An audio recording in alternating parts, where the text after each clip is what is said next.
सप्तम भाव, कुंडली के इस भाव को वैदिक ज्योतिष में कितना महत्व दिया गया है?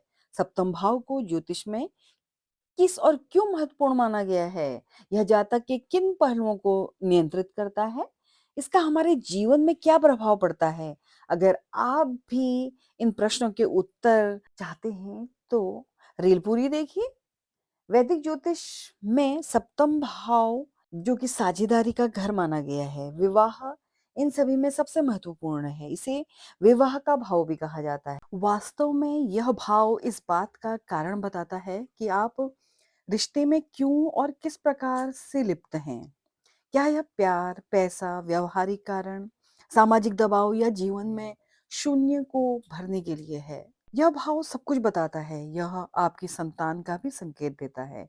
7वां घर वंश का घर भी है। प्रथम भाव लग्न का भाव के ठीक सामने स्थित है। आइए जानते हैं कुंडली के सप्तम भाव में विभिन्न ग्रहों के क्या प्रभाव होते हैं। सप्तम भाव में सूर्य आपको विवाह और व्यावसायिक सहयोग से लाभ दिलाएगा।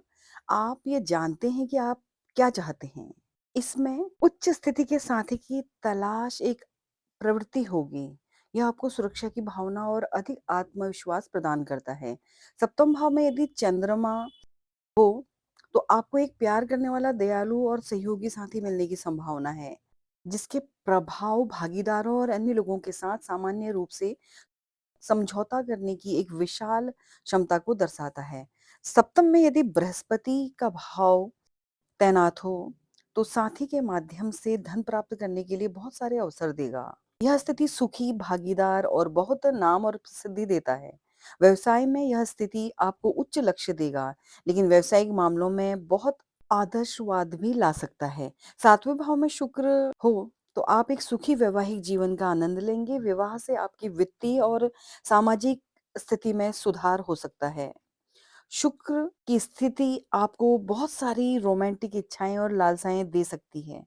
आप एक सुंदर साथी चाहते हैं जिसके साथ आप धन और जीवन की सुख सुविधाओं का आनंद ले सकें। आपको प्यार में एक संतुलन रवैया रखना चाहिए और अपने साथी से उच्च उम्मीदें नहीं रखनी चाहिए।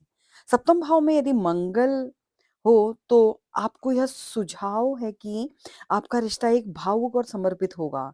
आप एक ऐसे साथी की तलाश करते हैं जो सक्रिय और साहसी हो। कोई व्यक्ति जो आपके साथ कंधे से कंधा मिलाकर खड़ा हो सकता है। यह स्थिति व्यवसाय और करियर के लिए अच्छा हो सकता है। 7वें भाव में बुध, शनि, राहु, केतु की जानकारी के लिए अग्री रील को जरूर देखें।